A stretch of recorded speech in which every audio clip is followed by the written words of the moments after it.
আসসালামু আলাইকুম। সকলকে ধন্যবাদ দিয়ে শুরু করতে যাচ্ছি।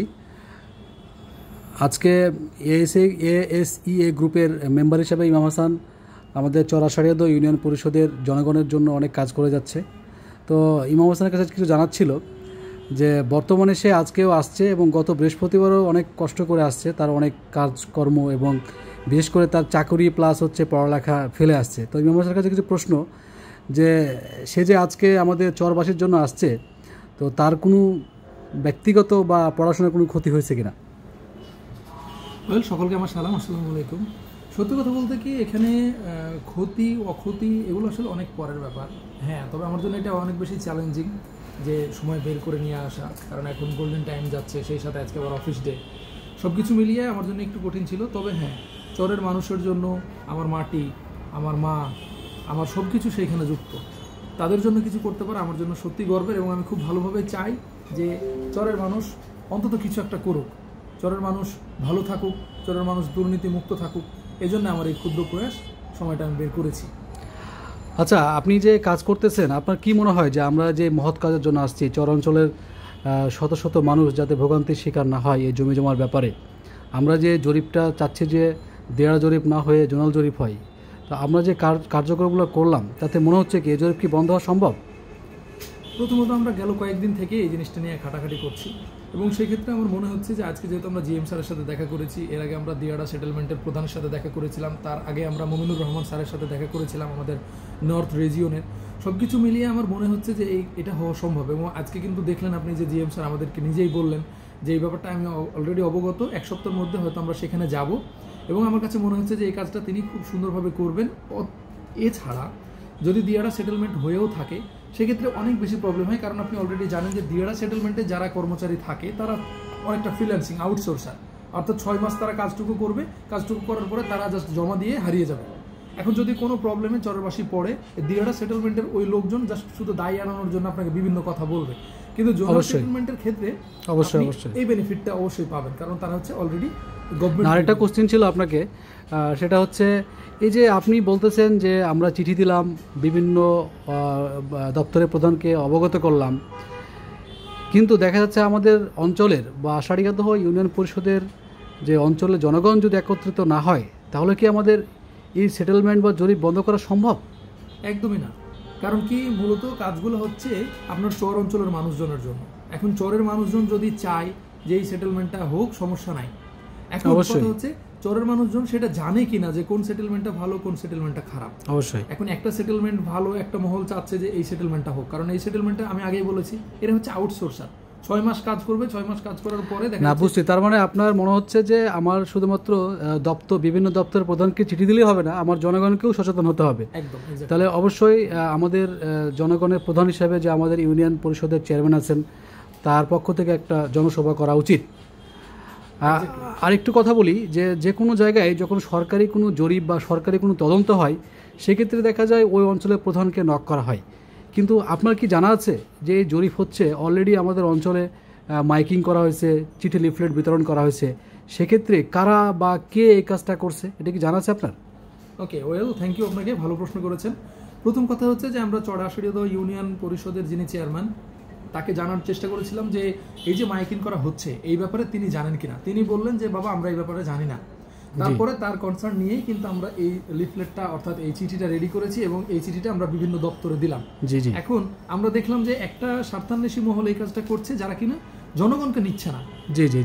জনগণকে যদি নিতে হয় তাহলে ইউনিয়ন পরিষদের চেয়ারম্যানকে নিতে হবে, যেমন আমরা প্রত্যেকটা কাজ করছি চেয়ারম্যানকে নিয়ে। অবশ্যই চেয়ারম্যানের কনসার্ন আমরা কিন্তু কোনো কিছু করছি না, কারণ উনি একজন জনগণের প্রতিনিধি। রাইট। ওকে, তাহলে আপনি এখানে বোঝা যাচ্ছে যে আমাদের অঞ্চলে কিছু স্বার্থান্বেষী মহল যার নিজের স্বার্থের জন্য মানুষের স্বার্থকে নষ্ট করতে দ্বিধাবোধ করতেছে না, এটা মনে হচ্ছে। তো যাই হোক, আমরা সর্বোপরি বলতে পারি যে বর্তমান যে জরিপ হচ্ছে বা জরিপ হবে বা হতে যাচ্ছে, সেটা আমাদের জনগণের জন্য শুভকর হবে না। তো আমরা সচেষ্ট থাকব। আমরা বিভিন্ন দপ্তর প্রধানকে, বিভিন্ন মন্ত্রণালয়ের বড় সিনিয়র স্যারদেরকে আমরা ইনফর্ম করেছি। আমরা আশাবাদী এই জরিপ বন্ধ হবে। তবে আমরা আশায় থাকলে বসে থাকলে হবে না, আমাদেরকে জনগণকে সচেতন হতে হবে এবং প্রতিটা ওয়ার্ডের মানুষকে সচেতন হয়ে কাজ করতে হবে, এবং মাথায় সবাইকে একটা থিঙ্কিং দাঁড় করাতে হবে যে আমরা একত্রিত হয়ে সেটেলমেন্টের যেই লোকই যাক আমাদের অঞ্চলে তাকে প্রতিহত করতে হবে এবং বলতে হবে যাতে আমাদের দেয়ার সেটেলমেন্ট না হয়, যাতে আমরা জোনাল জরিপের আন্ডারে সেটেলমেন্ট হয় সেটা নিশ্চিত করতে হবে। আমি কি ঠিক বলছি? হ্যাঁ, এখানে একটা মিনিট আর কি আরেকটা কথা বলে দিতে চাই।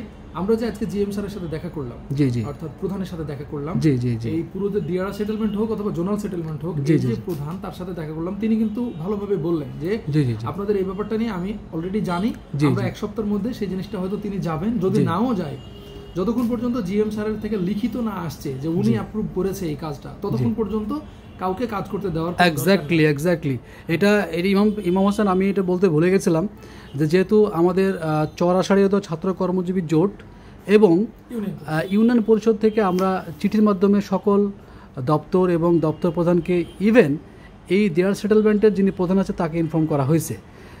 পরবর্তীতে এই আমাদের চিঠির ফিডব্যাক ছাড়া উনি যদি সেটেলমেন্টে আসে তাহলে আমরা প্রতিহত করব, আমাদের চিঠির উত্তর দিবে, তারপরে আমরা সেটেলমেন্ট করব কি করব না সেটা আমরা তাকে অবহিত করাবো। ভাই এখানে আরেকটা জিনিস আছে, আপনি জানেন কিনা, আমাদের চরের মানুষজন পড়াশোনা কম বা অত বোঝে না, অবশ্যই, যার পরিপ্রেক্ষিতে দেখবেন আমাদেরকে অর্থাৎ ছাত্র জনতাকে একটু হাইলাইট করে দিয়ে তারা বলবে যে এই ছাত্র জনতা বন্ধ করছে, ছাত্র জনতা বন্ধ করছে, এখানে ছাত্র জনতার স্বার্থ, জি জি জি, এরকমটা মনে করতে পারে। এক্স্যাক্টলি না, এটা হচ্ছে অ্যাকচুয়ালি ছাত্র জনতা, বিশেষ করে চর-আষাঢ়িয়াদহ ছাত্র কর্মজীবী জোট, আপনি ইতিমধ্যে জানেন যে বিগত 2 থেকে 3 মাস আগে এটা উদ্বোধন হয়েছে এবং চর-আষাঢ়িয়াদহ ইউনিয়ন পরিষদের সকল নাগরিক আমাদেরকে অ্যাপ্রিসিয়েট করেছে এবং আমরা প্রতিজ্ঞাবদ্ধ যে আমরা আষাঢ়িয়াদহ ইউনিয়নের প্রতিটা ইঞ্চি মাটির জন্য আমরা যুদ্ধ করব, ভালো কাজের জন্য।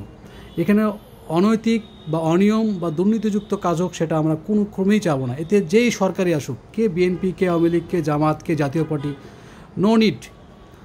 আমরা দেখব যে আমাদের জাতির স্বার্থে, আমাদের অঞ্চলের স্বার্থে যেটা ভালো সেটা আমরা অ্যাকসেপ্ট করব। তো যাক, এটা আরেকটু বলি যে এটা শুধুমাত্র জোটই কাজটা করতেছে এরকম না, এখানে ইউনিয়ন পরিষদের যে চেয়ারম্যান মহোদয়, আপনারা জানি ইউনিয়ন পরিষদ 13 সদস্য বিশিষ্ট একটা ইউনিয়ন পরিষদ, এখানে মেম্বার আছেন, চেয়ারম্যান আছেন, ইভেন জনগণের কনসার্নই এবং সকল ওয়ার্ডের জনগণের লাইভ গণস্বাক্ষরের মাধ্যমেই এটা বন্ধ হওয়ার উপক্রম হয়েছে। তো শুধুমাত্র এখানে আমরা কাজ করতেছি এরকম না, আমরা পিছিয়ে আছি, তবে মূল ভূমিকা হিসাবে আমাদের অত্র অঞ্চলের জনগণ সহ আমাদের প্রধান যে জননেতা চেয়ারম্যান উনি আছেন। ওকে, ভেরি গুড। এখানে আরেকটা জিনিস বলতে হবে, আমাদের জোটের মূল কাজ হচ্ছে ভাই, আমাদের জোটের মূল কাজ হচ্ছে কোনো অন্যায় অনিয়ম আমার চর অঞ্চলে, যেহেতু আমরা শিক্ষিত সমাজ আছি, আমরা প্রায় 40 জন 50 জন, ইভেন আমাদের সব ছাত্র মিলে প্রায় 200 জন, 245 জন, রাইট, এতজন সদস্য হয়ে, এতজন শিক্ষিত মানুষ হয়ে একটা অঞ্চলে দুর্নীতি করবে, একটা অঞ্চলে আমরা জানি না সেক্ষেত্রে একটা কাজ করেছে সেটা আলাদা জিনিস, জানা শোনার পরে এত বড় একটা অন্যায় করবে সেটা হবে না।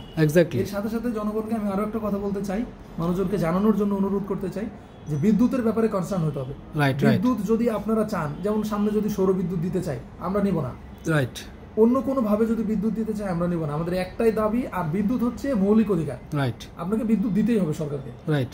তো যদি জনসমাবেশ করতে হয়, জনসভা করতে হয়, আমাদেরকে করতে হবে, চরের মানুষজনকে একত্রিত হইতে হবে, তাহলে শুধু বিদ্যুৎ না, হাসপাতাল, কলেজ, ইউনিভার্সিটি ইভেন নিয়ে যাওয়া সম্ভব। এক্স্যাক্টলি। যদি জনগণ, আচ্ছা একটু ইমাম সাহেব আপনাকে একটু কথা প্রশ্ন করি, সেটা হচ্ছে ইতিমধ্যে আপনি দেখেন চরের ঘাট নিয়ে একটা প্রবল একটা উপক্রম তৈরি হয়েছে মানুষের ভিতরে এবং জনস্রোতের ভিতরে একটা সমস্যা ক্রিয়েট হয়েছে। এই যে আমরা তো এই ঘাট আমরা চাই না, তো এই ঘাটে যে অনিয়ম এবং দুর্নীতি হচ্ছে এটা কীভাবে বন্ধ করা যায়?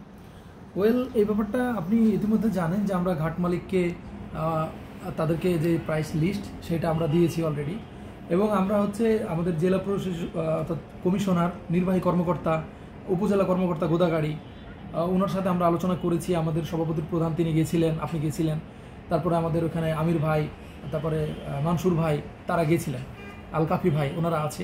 তো ব্যাপার হচ্ছে কি, আমরা ঘাট মালিকদের একটা কথাই বলতে চাইবো যে সরকার নির্ধারিত যে ভাড়াটা আছে এখন আগামী 2-3 মাস আপনাদের মেয়াদ থাকা পর্যন্ত ভাড়া সেটাই তাদেরকে আমরা দিব।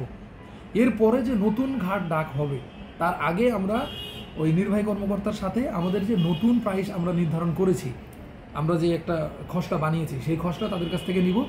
এই খসড়া ওইখানে সাবমিট করার আগে আমাদের যে আগামী সামনে হয়তো জানুয়ারিতে ইনশাল্লাহ 10 তারিখের মধ্যেই আমরা একটা সমাবেশ করব, সেইখানে আমরা মানুষজনকে জানিয়ে দেবো যে আমাদের ভাড়া কোনগুলো কত আমরা দাবি করছি বা আমরা নমুনা না, আমরা এখানে একটা যুক্ত করি। আমরা চাচ্ছি যে এখানে কোনো মানে যেহেতু আমাদের কৃষি প্রধান অঞ্চল, আমরা কৃষি রিলেটেড যেগুলো শস্য থাকবে বা কীটনাশক বা যেটাই থাকুক, আমরা কোনো কিছু বাড়াতে চাচ্ছি না। কারণ আমাদের সরকার চায় যে কৃষি নির্ভর দেশ, আমাদের কৃষি নির্ভরশীল দেশে কৃষি কাজ করে যে আমরা কষ্ট করে উপার্জন করি, শস্য তৈরি করি, সেগুলোকে নিয়ে আসতে যদি আমাদের বাধা বিপত্তির সম্মুখীন হয়, তাহলে তো রাষ্ট্র ক্রমশ উন্নতি লাভ করতে পারে না। আর একটু বলে রাখি আপনাকে, 1985 সালের যে ঘাটের যে ইজারা আইন, এই আইনে কিন্তু স্পষ্ট বলা আছে যে ঘাট যার নৌকা তার, অথবা নৌকা যার ঘাট তার। দ্যাটস মিন আমি যখন ঘাটে একবার ভাড়া দিব, আমার নৌকায় ভাড়া দেওয়া লাগবে না। আবার আমি যদি নৌকাতে ভাড়া দিই, তাহলে ঘাটে ভাড়া দেওয়া লাগবে না। এটাই সিস্টেম, এটা হচ্ছে গভর্নমেন্ট রুলস। কিন্তু আমাদের কিছু অসাধু ব্যক্তি এবং অসাধু বলবো কি না, বলবো যে এটা আমাদের হয়তো অনেকে জানে না, আমাদের ব্যর্থতার কারণেই আমরা প্রোটেস্ট করে নেই। তো আমরা যে বাংলাদেশ সরকারের যে রুলস, ওই রুলস অনুযায়ী নেক্সটে ঘাটের ইজারা হোক বা আগামীতে ইজারা হোক, সেটা আমরা চাই। এক কথা আমাদের থিঙ্কিং, ঘাট যার নৌকা তার। আমরা একটাই ভাড়া দিব, ঘাটে ভাড়া দিব, নৌকাতে চলে যাবো, অত নৌকায় ভাড়া দিব, আমরা ঘাট থেকে চলে আসবো। আচ্ছা ভাই, বিদ্যুতের ব্যাপারে আপনি একটু যদি ওয়েল ভাই, তাহলে এখন বিদ্যুতের ব্যাপারে আপনি কতটুকু আগিয়েছেন বা কতটুকু কি করেছেন বিস্তারিত আমাদেরকে একটু বলবেন প্লিজ। ইতিমধ্যে জানেন যে বিদ্যুতের বিষয়ে আমরা অনেক কাজ করে আসছি। বিশেষ করে বিদ্যুৎ যখন আমাদের অঞ্চলে গত 3 থেকে 4 মাস আগে, অর্থাৎ ঈদুল আজহার ঠিক আগ মুহূর্তে বিদ্যুতের যখন সংযোগ বিচ্ছিন্ন হয়েছিল, তখন আমরা আমাদের মতন বিভিন্ন পর্যায়ে কথা বলে বিদ্যুৎটা সংযোগ যে বিদ্যুৎ ছিল এটা সংযোগ করার ট্রাই করেছি। তবে আমাদের অধিকার বা আমাদের আদায় যেটা বিদ্যুৎ কেন্দ্র বর্তমান জেনারেশন দিচ্ছে, এটাতে আমরা আশাবাদী না। আমরা চাই যে আমাদের চর অঞ্চলে একেবারে আনইন্টারাপ্টেড এবং সাস্টেনেবল বিদ্যুৎ যাক, সেই হিসাবে কাজ করে যাচ্ছি। এবং ইতিমধ্যে আমরা অনেক কাজই করেছি, সবাইকে হয়তো এভাবে বলা হয় নাই। গত কিছুদিন থেকে আমরা নেসকোতে ফোর্স করে, বিভিন্নভাবে নেসকোতে ফোর্স করে আমরা নেসকোর যে বোর্ড মিটিংয়ে আমরা কাগজ উত্থাপন করেছি যে আমাদের অঞ্চলে বিদ্যুৎ কীভাবে যাওয়া যায়। তবে নেসকো এখন আমাদের দিকে পজিটিভ, আমাদের অঞ্চল নিয়ে তারা ট্রাই করতেছে রিনিউয়েবল এনার্জি অর্থাৎ সোলার অথবা সাস্টেনেবল হিসাবে আমাদের বিদ্যুৎ নিয়ে যাওয়ার একটা প্ল্যান করতেছে। কিন্তু অত্যন্ত দুঃখের বিষয় যে আমাদের নেসকোর যে বোর্ড, এই বোর্ডে বিষয়টা উঠেছিল কিন্তু এখনও রেজাল্ট আসে নাই। বোর্ড থেকে আবার জিনিসটা বলা হয়েছে যে এটা টোটালি ফিজিবিলিটি স্টাডি করতে বলা হয়েছে, এবং বলা হয়েছে যে এটা যদি আমরা সোলারের মাধ্যমে বিদ্যুৎ করি, সেটা কিভাবে করা যায় সেই হিসাবে স্টাডি করতে বলছে নেসকোকে। কিন্তু আমি আপনাদেরকে বলতে চাই যে যদি আমাদের অঞ্চলে সোলার নিয়ে বিদ্যুৎ নিতে চাই, অর্থাৎ যদি আমাদের অঞ্চলে 5 মেগাওয়াট জেনারেশন প্রয়োজন হয়, সেক্ষেত্রে আমাদের অঞ্চলের প্রায় 50 থেকে 60 বিঘা জমির প্রয়োজন, যা আমাদের দেওয়া অসম্ভব। এবং সোলারের যে খরচ, তাতে 2বার সাবমেরিন কেবল নেওয়া যাবে। অর্থাৎ 5 মেগাওয়াট সোলার জেনারেশন তৈরি করতে আমার প্রায় 100 থেকে 120 কোটি টাকা খরচ হবে। তদ্রূপ আমার সাবমেরিন কেবল করতে আমাদের মাত্র 50 থেকে 60 কোটি টাকা খরচ হবে। এবং সাবমেরিন কেবল সাস্টেনেবল, একবার সাবমেরিন কেবল গেলে আমাদের 50 বছর বিদ্যুৎ নিয়ে চিন্তা করতে হবে না। তো আমাদের এখন উচিত হবে আমরা সবাই মিলে, আমরা সোলারের প্রজেক্ট না নিই, আমরা সবাই মিলে একত্রিত হয়ে আমরা বিদ্যুৎ মন্ত্রণালয়ে হানা দিব, যাতে আমরা সাস্টেনেবল বিদ্যুৎ হিসাবে সাবমেরিন কেবলের মাধ্যমে বিদ্যুৎ নিয়ে যাই। এবং আমরা যেই বিদুরপুর কিংবা রাজশাহী কিংবা ঢাকা যেভাবে বিদ্যুতের ট্যারিফ রেট নির্ধারণ করা হয়েছে, ওই ট্যারিফ বিদ্যুৎ পাই, সেই হিসাবে আমরা কাজ করব। তো আমি সকলকে অনুরোধ জানাবো যে আগামীতে বলতে আগামী 1 মাসের ভিতরে আমাদের বিদ্যুৎ নিয়ে যে কার্যক্রমগুলো আছে এবং বিদ্যুৎ নিয়ে আমাদের বিভিন্ন মন্ত্রণালয়, বিভিন্ন সিনিয়র স্যারদের সঙ্গে কথা বলতে হবে, এবং আমাদেরকে চরের ছাত্র সমাজ যারা আছেন তাদের প্রতি রিকোয়েস্ট, তারা যেন সবাই এসে তাদের সঙ্গে আমরা দেখা করি, সেই একটা ব্যবস্থা করতেই হবে। তবে আমাদের দৃঢ় প্রতিজ্ঞা, আমরা চ্যালেঞ্জ নিয়েছি, আমরা এই চরাসারিয়াদহ ইউনিয়নকে পরিবর্তন করব এবং পরিবর্তন করতে চাই। ইনশাল্লাহ আমরা আগামী 6 মাসের ভিতর বা 1 বছরের ভিতরে বিদ্যুৎ নিয়ে সাস্টেনেবল চিন্তা চরা মানুষকে দেখাবো ইনশাআল্লাহ। ওয়েল ভাই, আমাদের ওখানে আরও একটা জিনিস দেখছি, সেটা হচ্ছে যে স্কুলগুলা ঠিকভাবে পড়াশোনা করছে না বা ঝামেলা হচ্ছে। এই ব্যাপারে আপনারা কী কী পদক্ষেপ নিচ্ছেন? ধন্যবাদ ইমাম হাসান, আপনি একটা খুব সুন্দর প্রশ্ন করেছেন। আসলে আমরা জাতি হিসাবে আমাদের শিকড়টাকে আগে ধরতে হবে। আমাদের শিক্ষা ব্যবস্থা যদি ঠিক না থাকে তাহলে আমরা কোথাও গিয়ে ঠাঁই পাবো না। আর বর্তমান আপনি নিশ্চয় জানেন এবং চরের সকল মানুষ, সকল নাগরিকই জানে যে আমাদের চরের শিক্ষা ব্যবস্থা খুব ধস নেমে গেছে। তো আমরা চাই যে পূর্বের গতানুগতিক শিক্ষা ব্যবস্থা না থেকে আমরা কিভাবে এই চরবাসীকে ভালো শিক্ষার মাধ্যমে বা টেকসই শিক্ষা দিয়ে কিভাবে আমরা জাতিকে একটা ভালো পজিশন নিয়ে আসতে পারি, সেই হিসাবে আমরা কাজ করবো ইনশাআল্লাহ। ইতিমধ্যে জানেন আমরা যে অনুষ্ঠান করেছি সেখানে শিক্ষা নিয়ে আমাদের একটা ভালো গসিপও ছিল এবং নেক্সটে আমরা আগামী ডিসেম্বর শেষে বা জানুয়ারির প্রথম নাগাদে আমরা একটা চর আষাঢ়িয়াদহ ইউনিয়ন পরিষদ মাঠ প্রাঙ্গণে একটা মিটিং করতে চাই এবং সেখানে শিক্ষার ভূমিকা থাকবে খুব গুরুত্বপূর্ণ। শিক্ষা নিয়ে আমরা খুব কাজ করব। আমরা চাই যে চরের সবাই খুব ভালোভাবে শিক্ষিত এবং সবাই শিক্ষা নিয়ে ভালো ভালো পজিশনে আসুক এবং চরকে পরিবর্তন করুক। ওয়েল ভাই, তাহলে আরেকটা জিনিস বলেন, আমাদের যে এখন হাই স্কুলের অবস্থা বা প্রাইমারির অবস্থা, কারণ ওই যে প্রায়ই আমরা ইনসেপশনে গেছি, আপনি দেখেছেন আমাদের ছেলেপেলে ভাই ব্রাদার গিয়েছিল, তো এই ব্যাপারে আপনার কি মতামত, কতটুকু প্রোগ্রেস আপনারা দেখতে পাচ্ছেন? থ্যাংক ইউ ইমাম হাসান। অ্যাকচুয়ালি আমি তো চরাশাড়িয়াদহ ইউনিয়ন, মানে আমার বাসা হচ্ছে চরাশাড়িয়া। যদিও আমি এলাকায় থাকি না, তবে প্রতিনিয়ত এলাকার সব খবর আমার কাছে আসে। আমি একজন ছোট মানুষ, আমি এই ছোট অবস্থান থেকে চরকে পরিবর্তন করার জন্য দৃঢ় প্রতিজ্ঞাবদ্ধ হয়ে আজকে এএসএ গ্রুপের সভাপতি হিসেবে নির্বাচিত হয়েছি। আমি চাই যে চরকে কীভাবে পরিবর্তন করা যায়। তো আমার কাছে অনেকেই প্রশ্ন করে, অনেকেই কোশ্চেন করে, অনেকেই জানতে চাই যে তোরা স্কুলে কী পরিবর্তন করতে পারছিস। তো আমি এখনও মানুষকে সঠিক উত্তর দিতে পারি নাই। এই কারণে পারি নাই কারণ আমার হাই স্কুলের একজন টিচার বা প্রাইমারি একজন টিচার যারা কিনা চর অঞ্চলে থাকে না, চর অঞ্চলের বাইরে থাকে, তারা সঠিক মতো স্কুলে আসে না এবং দেখা যায় তার স্কুলে আসার পূর্বেই সেই স্কুল থেকে চলে যায় এবং এই যে তার আসা যাওয়ার যে একটা বৈধন্যতা, সে চিন্তা করে আমি কখন আসবো, কখন যাব। যদি এরকম চিন্তাভাবনা মাথায় থাকে তাহলে সে কোয়ালিটি সম্পূর্ণ শিক্ষা কীভাবে ছাত্রদেরকে দিবে। অনেক টিচার আছে, বিশেষ করে প্রাইমারিকে বলবো যে প্রাইমারি অনেক টিচার আছে যারা তার ছাত্রদেরকে সুশিক্ষা দিতে পারে না। এই শিক্ষাগুলো হাই স্কুলে এসে পড়তে হয়। ইভেন তো আমরা এখনও শুনি যে বর্ণমালা থেকে শুরু করে আনুষঙ্গিক ইংলিশ বর্ণমালা, বাংলা বর্ণমালা, যেগুলো কিনা প্রাইমারি লেভেল ক্রস করে আসছে, তারপরও হাই স্কুল লেভেলে এসে পারে না। এবং প্রাইমারি লেভেলের আরেকটা সমস্যা আছে যে প্রাইমারি টিচার বর্তমানে চরাঞ্চলে যেগুলো আছে সেগুলো ম্যাক্সিমামই নদীর ওই পারের টিচার, অর্থাৎ বিদুরপুর বলেন কিংবা রাজশাহী এই অঞ্চলের টিচার। তো তারা সঠিক সময়ে স্কুলে আসে না এবং সঠিক সময় নাগাদ হওয়ার আগে চলে যায়। দেখা যায় 3 জন ওই পারে থাকে একটা স্কুলের টিচার, 3 জন ওরা পালা বদল করে আসে। এক সপ্তাহে একজন আসে, আরেক সপ্তাহে আরেকজন আসে। তো আমার প্রশ্ন হচ্ছে, এরকম করলে তো আমার জাতি পরিবর্তন হবে না। আমাদের সমাজকে পরিবর্তন করতে হলে আমাদের মানুষকে অবশ্যই সচেতন হতে হবে এবং মানুষকে একত্রিত হয়ে কাজ করতে হবে এবং যাদের যা কর্তব্য তাকে সেই কর্তব্য পালন করতে হবে। সব টিচারকে, সব শিক্ষককে নিয়মিত স্কুল আসতে হবে এবং পাঠ্যদান শেষ করা না পর্যন্ত সেই স্কুল থেকে বেরোতে পারবে না, সেই ব্যবস্থা আমাদের করতে হবে। অভিভাবকদের ব্যাপারে কি বলবেন? অনেকেই টিচাররা বলছে যে ভাই আপনাদের অভিভাবকরা অনেক বেশি অসচেতন, গা ঢিলা, ঠিকভাবে স্টুডেন্টদের পাঠাচ্ছে না, কারণ এখানে তাদেরও একটা বড় ভূমিকা রাখতে হবে। এই ব্যাপারে আপনি চরের অভিভাবকদের কি বলবেন? এটা অবশ্য আপনি ঠিক বলেছেন ইমাম হাসান, কারণ আমরা আসলে চরাঞ্চলের মানুষ অত শিক্ষিত না। আর যেহেতু এখনও শিক্ষিত সমাজই তৈরি হয় নাই, তাহলে বুঝতে হবে যে অভিভাবকরা এখনও কত পিছায় আছে। আমরা চেষ্টা করব যে বর্তমান যারা অভিভাবক আছেন চরাঞ্চলের এবং যাদের ছেলে মেয়ে হাই স্কুল কিংবা প্রাইমারিতে পড়েন তাদেরকে সচেতন করতে এবং এই সচেতনতার মাধ্যমে আমরা এই অঞ্চলকে পরিবর্তন করব ইনশাআল্লাহ। ইমাম হাসান, আমরা অনেক কথাই বলেছি, বিশেষ করে আমরা শিক্ষা নিয়ে কথা বললাম, ঘাট নিয়ে কথা বললাম, আমরা এলাকার বিদ্যুৎ নিয়ে কথা বললাম। অ্যাকচুয়ালি আমাদের দেখেন, আমাদের যে মৌলিক অধিকার, এই মৌলিক অধিকার ক্ষেত্রে চিকিৎসা কিন্তু খুব ইম্পর্ট্যান্ট একটা বিষয়। এই ইম্পর্ট্যান্ট বিষয় দেখেন, আমরা এই অঞ্চল থেকে ওই পারে গিয়ে চিকিৎসা নেওয়া আমাদের জন্য খুব কঠিন হয়ে যায়। সেক্ষেত্রে আমাদের অঞ্চলে প্রাইমারি যে চিকিৎসা, এরকম কিন্তু অনেক প্রতিষ্ঠান আছে।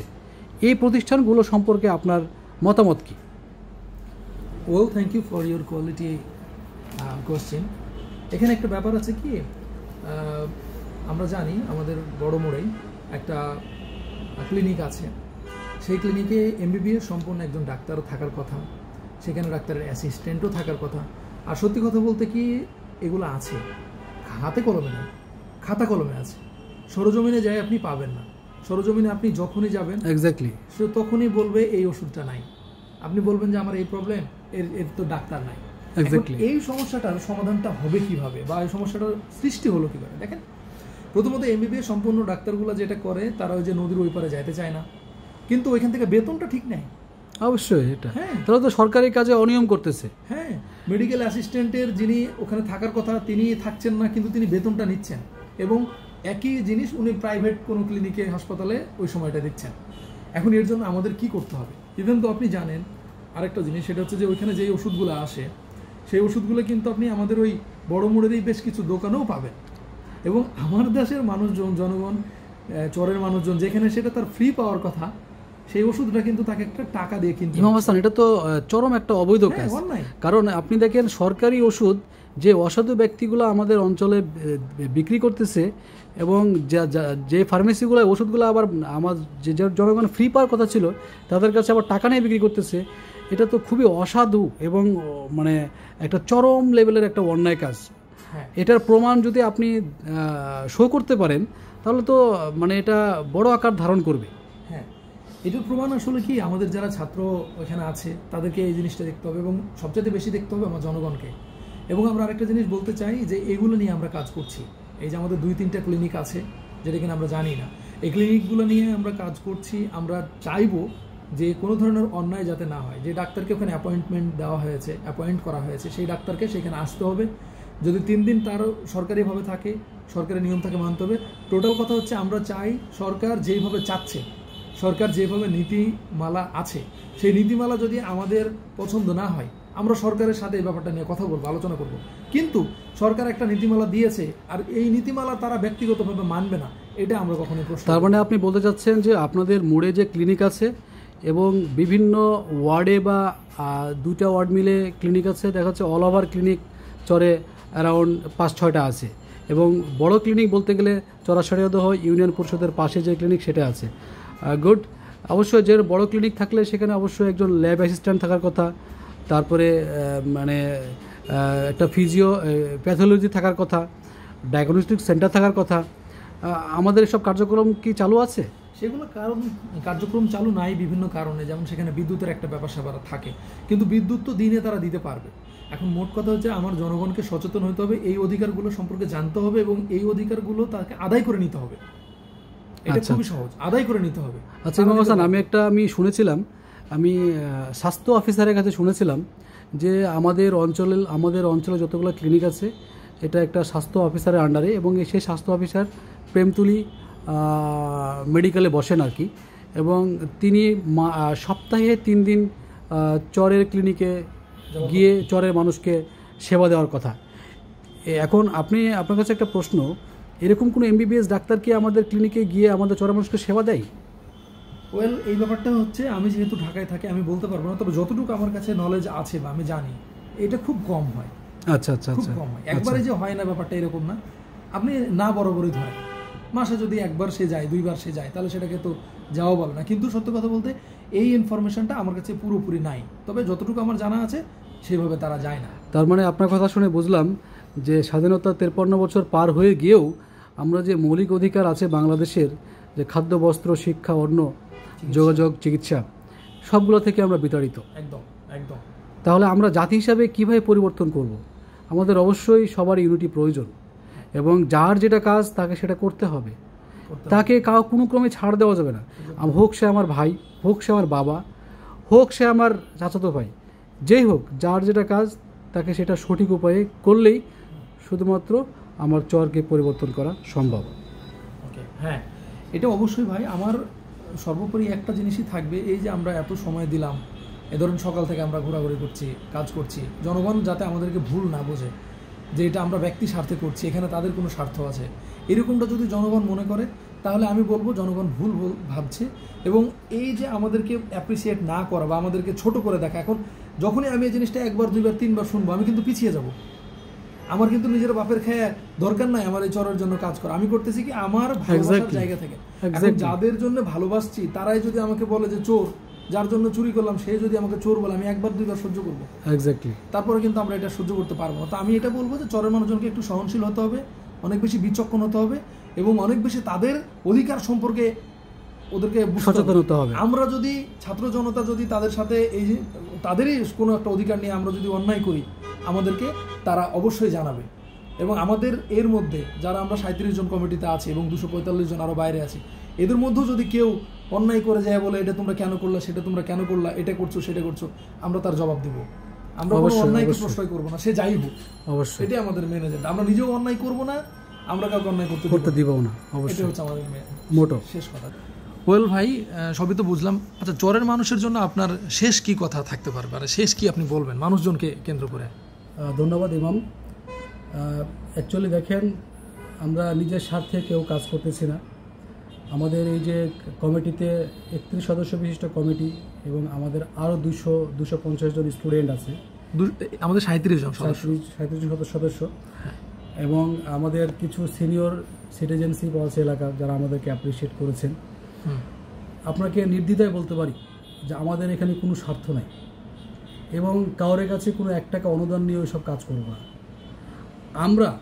আমরা এই চর থেকে যারা ভালো ভালো জায়গায় গেছি, ভালো অবস্থানে আছি, আমরা যতটুকু অর্থ দিয়ে পারি, যতটুকু নিজের সম্বল দিয়ে পারি, এই টাকা দিয়ে এই চরকে উন্নত করতে চাই। এখানে কোনো স্বার্থ থাকবে না আমাদের। এবং আমাদের একটা কথা বলি, আমাদের একটা দায়বদ্ধতা আছে। আমি ওই মাটিতে জন্মগ্রহণ করেছি, ওই মাটিকে আমি ভালোবাসি, ওই অঞ্চলের মানুষকে আমি ভালোবাসি। ওই অঞ্চলের মানুষের মাটির জন্য যদি আমি কিছু না করে যেতে পারি, তাহলে আমার জীবনটাই বৃথা। আমাদের কমিটির যারা সদস্য বা আমাদের ভালো ভালো জায়গায় যা আছে, তাদের সবারই জীবনটাই বৃথা। আমি চাই এবং চাচ্ছিও আমরা অনিয়ম দুর্নীতি মুক্ত কাজ করে এই চরকে একদিন ভালো অবস্থানে নিয়ে আসবই। এবং আমাদের যে দৃঢ় প্রতিজ্ঞাগুলো করেছি, যে আমাদের যে প্রবলেমগুলো আমরা তুলে ধরেছি, এই প্রবলেমগুলো অবশ্যই এই গ্রুপের মাধ্যমে আমরা সমাধান করার চেষ্টা করব। চরবাসীকে আকুল আবেদন থাকবে, আপনারা আমাদেরকে ভুল বুঝবেন না। আমরা কারো শত্রু নাই। দেখা যাচ্ছে আমাদের কিছু কথায় অনেকের সমস্যা হতে পারে বা অনেকের স্বার্থে আঘাত লাগতে পারে। এখন আপনাকেও বুঝতে হবে যে আপনার একা স্বার্থের জন্য 10 বা 100 স্বার্থ নষ্ট করা যাবে না। যার কারণে একজনের ক্ষতি হলে হোক, কিন্তু আমি 1000 জনের ক্ষতি করতে পারবো না। তা আমাদের গ্রুপের সবারই মোটো, আমরা সৎ এবং নিষ্ঠার সাথে এই চর অঞ্চলকে এবং চরের মানুষকে সামাজিকভাবে পরিবর্তন করে আমরা বাংলাদেশের মধ্যে এই আষাঢ়ী ছাত্র কর্মজীবী জোটকে তুলে ধরবো ইনশাল্লাহ। আর আরেকটা জিনিস হচ্ছে ভাই, যদি কারো সুচিন্তিত মতামত পরামর্শ থাকে, সেটা তো আমাদেরকে জানাবে। এবং আমরা আগামীতে যেই জানুয়ারির প্রথম 10 দিনের মধ্যেই যতটুকু ধারণা, হয়তো 3 তারিখ শুক্রবার অথবা 9 তারিখ শুক্রবার আমরা একটা বড় পরিসরে অনুষ্ঠান করব। সেই অনুষ্ঠানে আপনি একটু সবাইকে অনুরোধ করেন যেন তারা আসে, আমাদের সাথে বসে, আমাদের সাথে কথা বলে। কারণ অনেকগুলো জিনিস আছে, যেমন ভাই আজকে আমি উপসচিবের সাথে দেখা করে আসলাম সচিবালয়ে, সেখানে তিনি অনেক কথা বললেন। তো এই জিনিসগুলো আমার তো জনগণকে জানাইতে হবে, অবশ্যই। তার জন্য সেখানে আসতে হবে। ফেসবুকে তো সবকিছু বলা যায় না। হ্যাঁ, কারণ ফেসবুকে শুধু যে চরের মধ্যেই থাকবে ব্যাপারটা তো এরকম না, এটা তো পুরো বাংলাদেশে জানা যাবে। কিন্তু আমি চাই ওইখানে তাদের নিয়ে আমরা বসবো, আমরা আলোচনা করব, কথা বলবো। এই ব্যাপারে আপনি কি বলবেন? অবশ্যই। আপনারা জানেন যে আমাদের জোটটা একটি অরাজনৈতিক এবং অলাভজনক জোট। এখানে কারো লাভ লস নাই, নিজের শ্রম নিজের প্রজ্ঞা দিয়ে এখানে কাজ করা হচ্ছে। তো আমি চরাঞ্চলবাসীর জন্য কিছু কথা বলতে চাই যে আমাদের ইতিমধ্যে একটা অনুষ্ঠান হয়েছে এবং আমরা ভবিষ্যতেও আগামী জানুয়ারির প্রথম সপ্তাহ নাগাদ একটা অনুষ্ঠান করতে চাই। এবং আমাদের যে সমস্যাগুলো আছে, চরাঞ্চলের সমস্যাগুলো আছে, সেগুলো নিয়ে আমরা কাজ করতে চাই। তো সবাইকে আমার রিকোয়েস্ট থাকবে, আমরা পরবর্তী যে অনুষ্ঠান করব, সবাই যাতে দলমত নির্বিশেষে আমাদের অনুষ্ঠানে সামিল হয় এবং চরের মানুষকে পরিবর্তন করার জন্য আমাদেরকে কিছু উপদেশ দান করে। আমরা যদি কোনো ভুল করে থাকি, আপনারা বলবেন, আমরা মাথা পেতে নিব। তবে সেটা অবশ্যই সৎ এবং নিষ্ঠার সহিত হতে হবে। আমরা চাই সৎ যে কোনো কাজ, দুর্নীতিমুক্ত যে কোনো কাজ অনিয়ম যে কোনো কাজ আপনাদের সাথে করব এবং ইউনিটি নিয়ে করব ইনশাল্লাহ। ইনশাআল্লাহ। তো সবাইকে ধন্যবাদ, দেখা হবে ইনশাআল্লাহ, এবং চরবাসীকেও ধন্যবাদ। খোদা হাফেজ, আসসালামু আলাইকুম।